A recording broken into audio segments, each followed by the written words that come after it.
था, नितांत विपन्न ब्राह्मण था। अब आप लोग बताना, सुदामा गरीब है कि अमीर है? आज की 5 मिनट की कथा का फैसला आप लोग करना। जब सुदामा जी द्वारिका गए,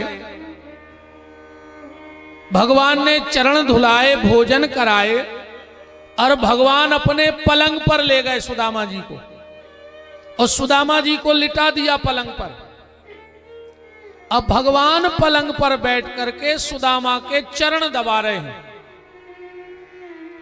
इतने में रुक्मणी जी आ गई, जो लक्ष्मी जी का अवतार है। रुक्मणी जी ने देखा कि द्वारका में बड़े बड़े मेहमान आए, यहां तक कि देवता भी आए, पर वो भी 8-8 दिन बाहर खड़े रहे, पर हमारे पतिदेव मिले नहीं उनसे। ये पहला ऐसा मेहमान आया है कि जब से आया है मैं देख रही हूं कि मेरे पतिदेव पागल से हो गए इसके पीछे, और अब तो यहां तक कि पांव दबाने लगे। ये मेरे वही पति हैं जिनके चरणों के दर्शन के लिए योगी, यति, ऋषि, मुनि, महात्मा हजारों वर्ष एक एक पांव पे खड़े रहते हैं कि एक झलक भगवान की मिल जाए। और आज मेरा पति इस फटेहाल ब्राह्मण के चरण दबा रहा है, तो लगता है ये कोई साधारण व्यक्ति नहीं है। तो लक्ष्मी जी ने सोचा कि अब हम भी बहती गंगा में डुबकी लगा लें, हम भी कुछ सेवा करके मेवा कमा लें। तो भगवान दबा रहे हैं चरण, और लक्ष्मी जी ने उठाया पंखा और सुदामा जी को पंखा हिलाने लगी। अब बताओ, सुदामा गरीब है कि अमीर? जिसके भगवान चरण दबा रहे हो, लक्ष्मी जिसको पंखा हिला रही हो, इससे ज्यादा अमीरी जीवन में किसके हो सकती है? बताओ। सुदामा से बड़ा आदमी अब कोई दिख रहा है त्रिलोक में? और लोग कहते हैं कि सुदामा गरीब ब्राह्मण था, पर उसका कारण यह भी है, उसका कारण यह है, हम जैसे कुछ कथावाचकों ने, हम जैसे, हम किसी की निंदा नहीं कर रहे, हम जैसे कुछ कथावाचकों ने आज कथा कम और नौटंकी ज्यादा बना दी है।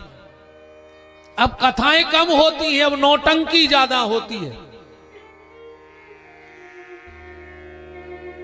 दूसरे तीसरे दिन की कथा में किसी को वामन भगवान बना के छत्ता दे के घुमा दो,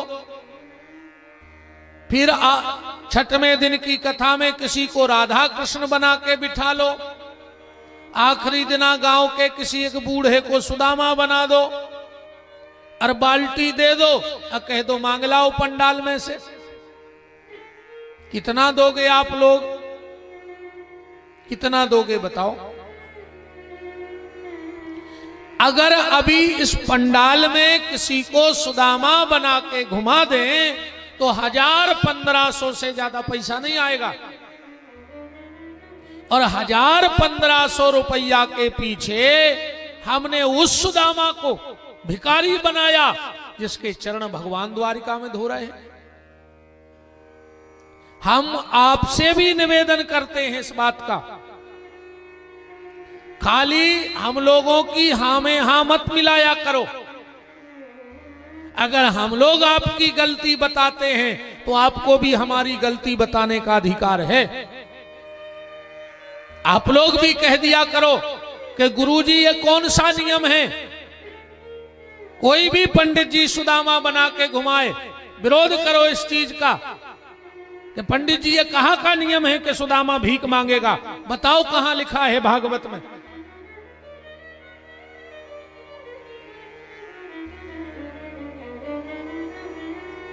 निवेदन बस इतना है कि कुछ पैसे के लिए उस सुदामा को भिखारी मत बनाओ। सुदामा कोई साधारण नहीं है। जिसका चरणामृत ठाकुर जी ले रहे हो, जिसके चरण ठाकुर जी धो रहे हो, और वो सुदामा भिखारी बन जाए, तो इसलिए हम लोगों को लगता है कि सुदामा बहुत गरीब था। सुदामा के घर में बहुत विपत्ति थी। अब विपत्ति क्या है? विपत्ति कहते किसको हैं? सुतदारा अरु लक्ष्मी पापी के घर होए। रावण के यहां किस बात की कमी थी बताओ? कंस के यहां किस बात की कमी थी? और भैया, संपत्ति में अगर सुख है, तुम 60 साल तक पागलों की तरह पैसा कमाओ, पागलों की तरह दिन रात एक कर दो, तो 60 साल की कमाई से क्या तुम 1 मिनट की जिंदगी खरीद सकते हो? बोलो। अरे 1 मिनट की सांस तो बहुत, पूरी जिंदगी की दौलत रख दो, क्या 1 सांस खरीद सकते हो उस पैसे से? तो पूरी 60 साल की मेहनत से जब हम 1 सांस ना खरीद पाए, तो हमने 60 साल व्यर्थ गमा दी कि नहीं गमा दी? बादशाह जब मरने लगा तो उसने बड़े बड़े डॉक्टर, हकीम, वेद बुलाए, और आज ज्यादा डॉक्टरों की चर्चा भी निकल आई कथा में, तो हमारा छोटा भाई भी आ गया, डॉक्टर सोनू। तो बड़े बड़े वेद, हकीम बुलाए और कहा कि हमारी आधी संपत्ति ले लो, मात्र हमें आध घंटे का टाइम दे दो। डॉक्टरों, हकीमों ने कहा बादशाह ऐसा नहीं होता। बोले मेरी 75% जायदाद ले लो, मात्र आध घंटे की जिंदगी दिलवा दो। बोले ऐसा भी नहीं हो सकता।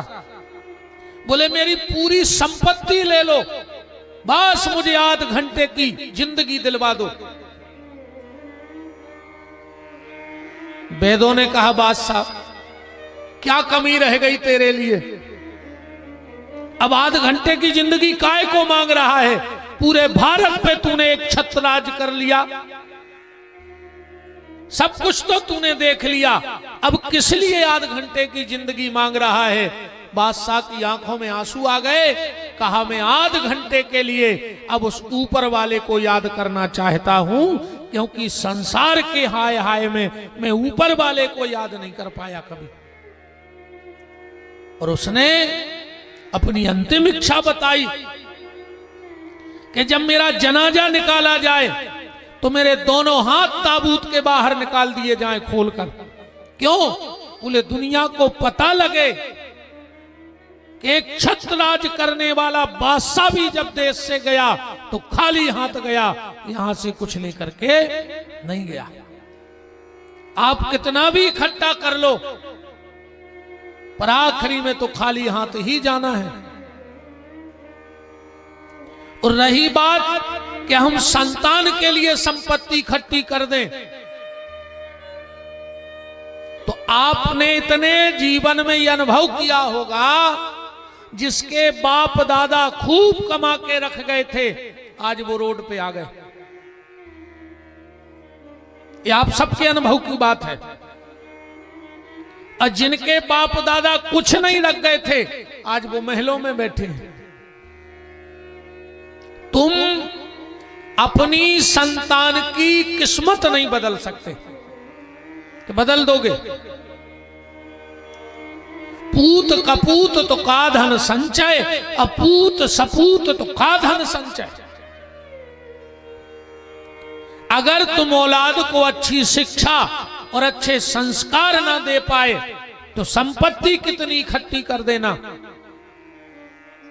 वो सब मिटा देगा।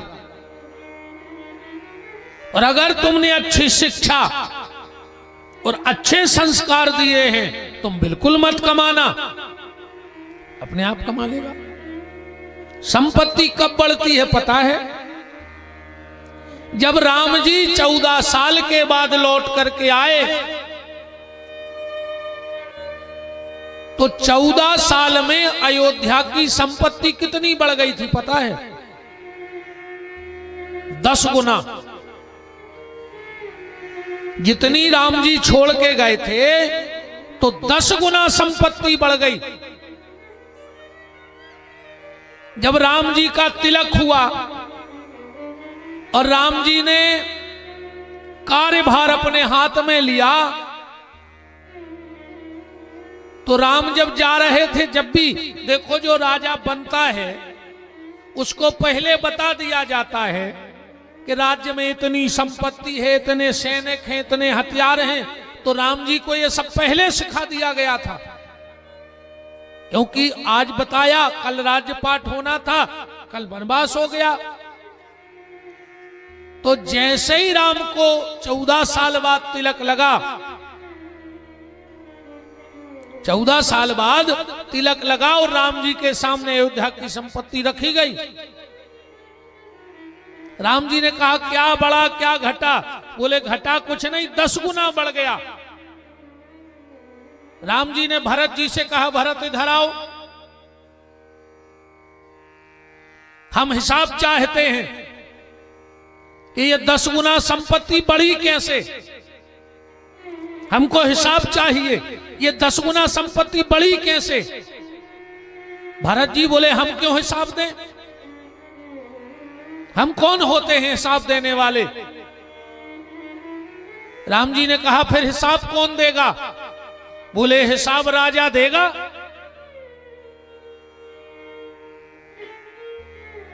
राम जी ने कहा मतलब तुम राजा नहीं थे? भरत जी हंसने लगे, बोले प्रभु कैसी बातें करते हो, मैंने 14 साल राज्य चलाया ही नहीं। बोले फिर 14 साल राज्य किसने चलाया? बोले आपकी खड़ाऊ ने चलाया है, वो दे हिसाब। आपकी खड़ाऊ बैठी थी सिंहासन पे, आप हमसे हिसाब लेने वाले कौन होते हैं कि कैसे बढ़ गई? राम जी ने कहा चलो भरत तुम हिसाब मत दो, इतना बता दो कि संपत्ति बढ़ी कैसे? बोले हाँ ये बताए देते हैं, हिसाब किताब नहीं जानते हम, ना हमारा कुछ है और ना हम हिसाब देंगे, पर बढ़ गई इसका पता है मुझे कैसे। और जवाब सुनना भरत जी का। भरत जी कह रहे हैं प्रभु अयोध्या की संपत्ति प्रभु के चरणों में रख दी गई थी, और जब अपनी संपत्ति प्रभु के चरणों में अर्पित कर दी जाती है तो वो संपत्ति 10 गुना तो ठीक 1000 गुना बढ़ जाया करती है, क्योंकि मैंने पूरी अयोध्या आपके चरणों में सौंप दी थी। तो बात सिर्फ ये कह रहा हूं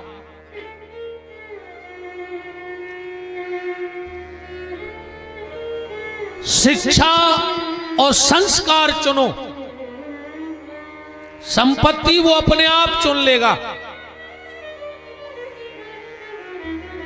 संपत्ति अपने आप चुन लेगा। तो विपत्ति क्या है, बात ये चल रही है। अगर विपत्ति जानना चाहते हो तो सुंदरकांड उठा के पढ़ो, उसमें लिखा है कि विपत्ति क्या है। के कहे हनुमंत विपत प्रभु सोई, और जब तब सुमरन भजन न होई। सबसे बड़ी विपत्ति ये है कि मनुष्य का चोला पहन करके और हमसे भगवान का नाम नहीं लिया जा रहा है, ये सबसे बड़ी विपत्ति है। इसलिए भैया जितना अधिक से अधिक हो सके उतना भगवान का नाम लेना। अब बात आती है सुदामा घर घर मांगता है, ये भी गलत है। ब्राह्मण को मांगने का अधिकार नहीं है, ब्राह्मण को मांगने का अधिकार नहीं है। महाराज मनु ने अपनी स्मृति में लिखा है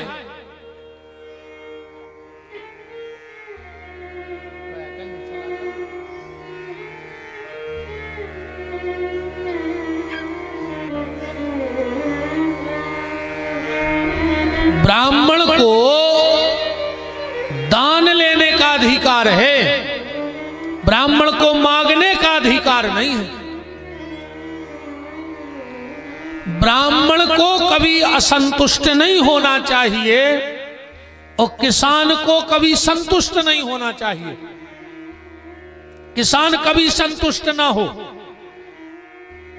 वो मेहनत करता रहे।